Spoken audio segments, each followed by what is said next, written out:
Ah, yes, nothing says happily ever after like cheating on your husband before the wedding cake even digests. Meet Maya, just married, already morally bankrupt. While poor Noah was snoring two doors down, she was busy reconnecting with his best man, Ethan. Oops, is this the world's shortest marriage or the juiciest Reddit post of the year? This is my truth, and I know it'll make you hate me. I stood there, still in my wedding dress, the vows barely dry on my lips, and I let his best friend kiss me. Ethan, the one man Noah trusted more than anyone.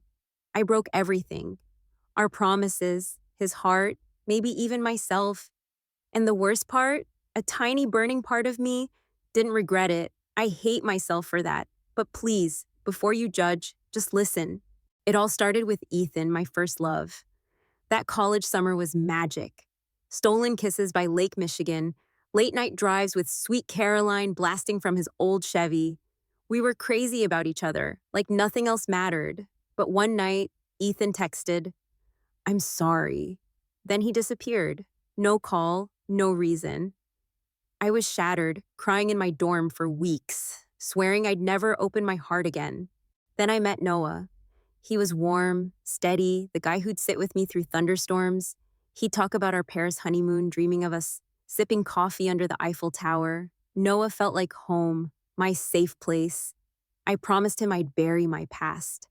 Our wedding was perfect. White roses, golden sunlight, my family and his packed into his parents' backyard in Ohio. My cousin led a salsa dance, a family tradition, and everyone cracked up when Uncle Joe butchered the moves. As I walked down the aisle, I knew Noah was my forever. Until I saw Ethan. He's Noah's best friend from childhood, like a brother. They grew up on the same block, shared every secret. Noah invited Ethan last minute, not knowing our history. When Ethan's eyes met mine, my stomach dropped. I gripped Noah's hand, focusing on his vows, his smile, but Ethan's stare felt like it could burn the whole day down. The wedding reception faded into silence, leaving Noah passed out on our honeymoon bed, his snores echoing after too much champagne. I stood in the bathroom, my wedding veil tangled on the sink, staring at a stranger in the mirror. "You chose Noah," I whispered. "He's your love, your home." But the words crumbled, empty as my resolve. Then I heard soft footsteps. "Ethan." My heart stopped. I knew it was him. His presence pulled me back to a summer I'd buried. 2 years ago, he was my world, until he vanished without a word, leaving me broken. I rebuilt my life with Noah, his best friend. But now, in the heat of my wedding night, Ethan was here, unraveling everything. From behind the door, voice low, raw, like it's costing him everything to say it. Ethan, soft, broken. Maya, I can't watch you with Noah. It's tearing me apart. I never stopped loving you. I gripped the sink's edge, my fingers quivering, torn between rage and a hollow ache. My throat constricted, but I forced the words out, barely a murmur. Sharp, icy. "You abandoned me, Ethan, not a single word." I faltered, my voice splintering. "Noah trusts you like a brother, and I—" The confession snagged in my chest, jagged as broken glass, but I had to say it. "I love him." Ethan stepped into the faint glow bleeding in from the hallway. His voice was shaky, like he was trying to hold back everything he'd buried for years. Maya, I didn't choose to leave you. I had to. He paused, swallowing hard. I could see the weight of it in his eyes, in the way his shoulders sagged like he'd been carrying this story alone for far too long.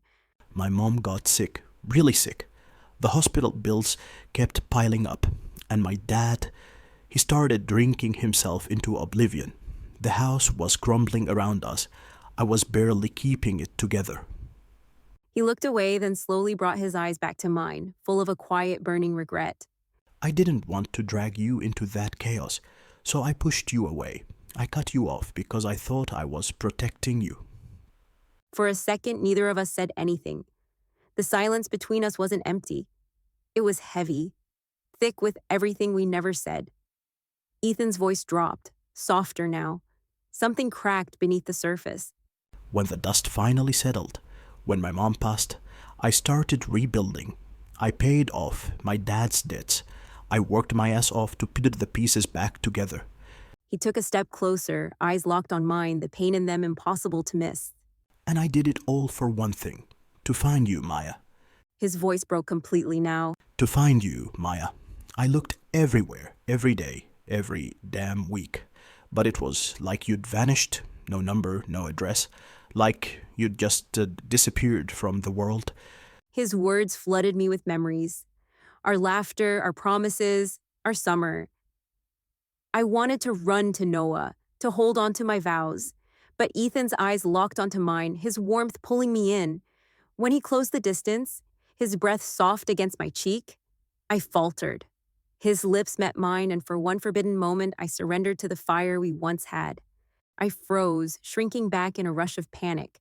"Stop, Ethan. Noah's just down the hall. This can't happen."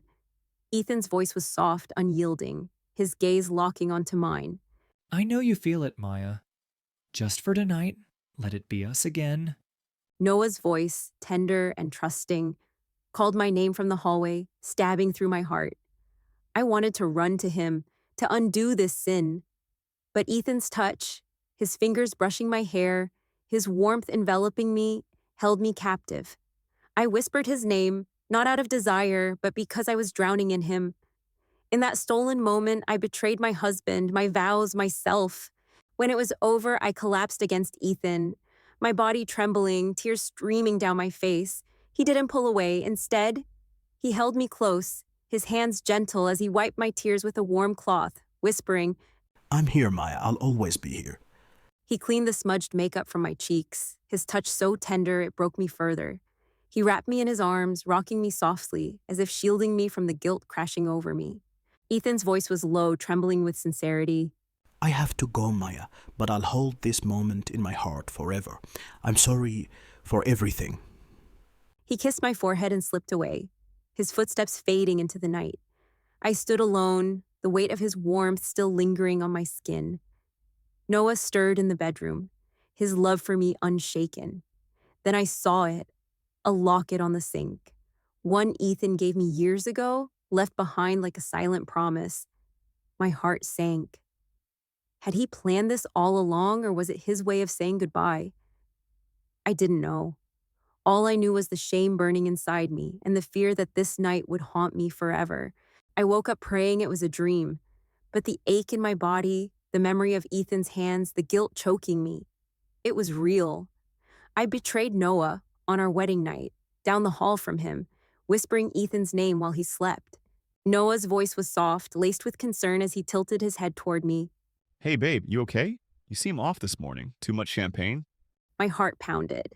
I lied, saying I was just tired, but my hands shook as I hid the mark on my neck. Noah's concern felt like a knife, twisting deeper. You know, I keep thinking about yesterday. Ethan was acting strange, staring at you during the toast, or maybe I'm just imagining things. His words burned. I broke his marriage, his friendship right under his nose. Tonight he'll want to hold me, plan our Paris trip. How do I lie beside him, with Ethan's touch still haunting me? I'm terrified I'll whisper Ethan's name in my sleep, giving myself away.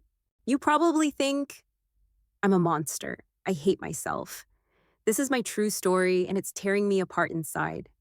I thought Noah was my forever, his gentle smile, his dream of us in Paris, the way he laughed, so carefree, during my cousin's salsa dance at our wedding.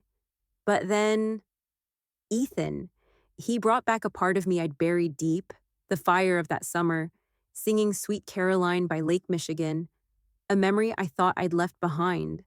Now I'm lost, wondering, what does love even mean? Is it the vows I made with Noah, the ones I shattered, or the storm I fell into with Ethan? I posted this on Reddit last night, begging for answers. Some said, confess, face the music. He deserves the truth. Others whispered, keep it secret. Don't destroy him. But what if I confess? And Noah files for divorce in just 24 hours. Could this be the shortest marriage in history? My family's joy at the wedding, Uncle Joe's goofy dance, it all feels like a lie now. I have to choose. Tell Noah and risk everything, or carry this guilt to my grave. What would you do? Maya's caught in a love triangle of betrayal, torn between confessing to Noah or burying her secret forever. But here's the burning question. Was that night with Ethan just a spark in the dark? Or has Maya crossed a line into a dangerous affair she can't stop? Her wedding was just yesterday. The ring's still warm on her finger, but guilt burns hotter. Will that flame with Ethan fizzle out, or burn all three of them to the ground? Could this be the shortest marriage ever, or the start of a scandal that consumes everything? Smash that like button if Maya should come clean. Comment, keep it secret if she should stay quiet. Or type cheat again with number Maya affair if you think she's not done with Ethan. Vote in our poll. What's next for Maya? Confess, divorce, or more affairs? Ever been in a love triangle you couldn't escape? Share your story. Maya needs your take. Hit the bell so you don't miss the next twist. This story's just getting started.